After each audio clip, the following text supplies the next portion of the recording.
வணக்கம். தமிழ் சமையலுக்கு அன்புடன் வரவேற்கிறேன். நாம் இன்றைக்கி நல்லி எலும்பு குழம்பு எப்படி செய்யலான்னு பார்க்கலாங்க.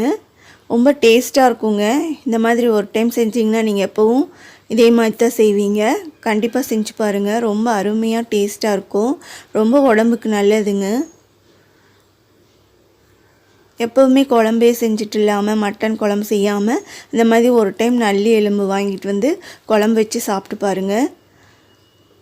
ரொம்ப ஸ்ட்ரென்த்தானது, எலும்புக்கெல்லாம் ரொம்ப நல்லதுங்க. இது வந்து நான், சப்பாத்தி, பூரி, இட்லி, தோசை, பரோட்டா சாதத்துக்கு ரொம்ப அருமையாக இருக்குங்க. கண்டிப்பாக இந்த நல்லி எலும்பு குழம்பு செஞ்சு பார்த்துட்டு உங்கள் ஃபீட்பேக்கை கீழே இருக்க கமெண்ட் பாக்ஸில் சொல்லுங்கள். அதுக்கு முன்னாடி தமிழ் சமையல் சேனலுக்கு லைக் பண்ணுங்கள், ஷேர் பண்ணுங்கள், சப்ஸ்கிரைப் பண்ணாதவங்க சப்ஸ்கிரைப் பண்ணிக்கோங்க.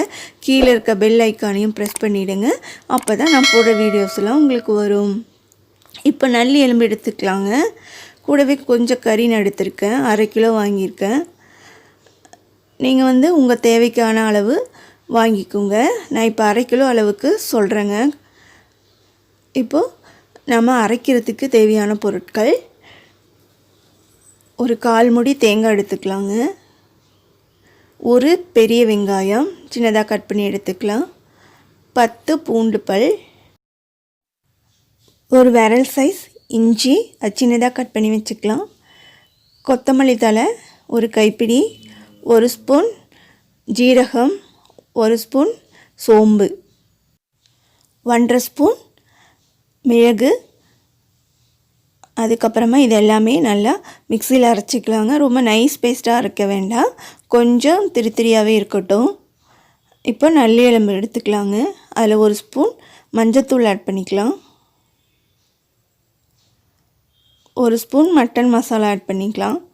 அப்படி இல்லாட்டினா நீங்கள் மிளகாத்தூளே அதிகமாக ஆட் பண்ணிக்கலாம். 2 ஸ்பூன் தனியாத்தூள் எடுத்துக்கலாம், கொத்தமல்லி தூள், அப்புறம் 1 ஸ்பூன் மிளகாத்தூள் எடுத்துக்கலாம்.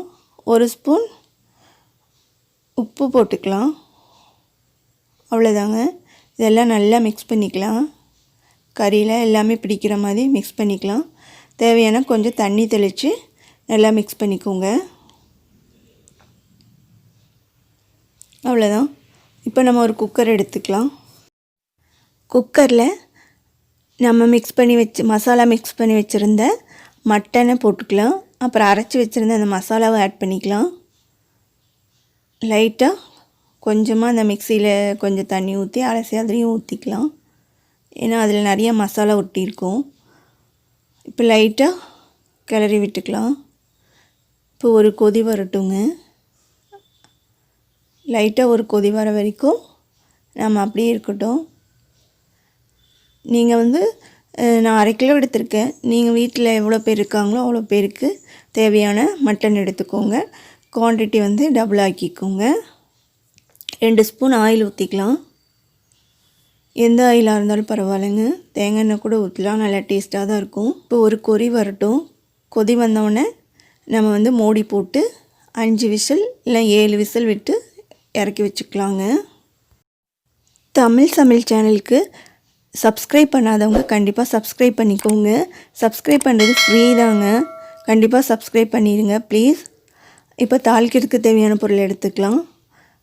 2 பட்டை, 5 கிராம்பு, 2 ஏலக்காய், 1 பே லீஃப்.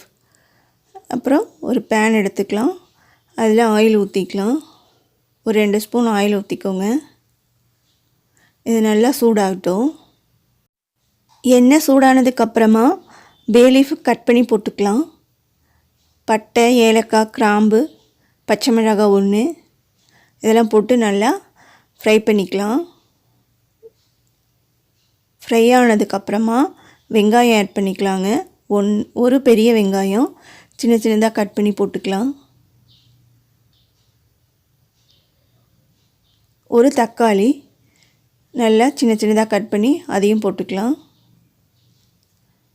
வெங்காயம் வந்து நல்லா வேகணும்லாம் இல்லைங்க, கண்ணாடி பதம் வந்ததுக்கப்புறமா தக்காளி ஆட் பண்ணிக்கலாம்.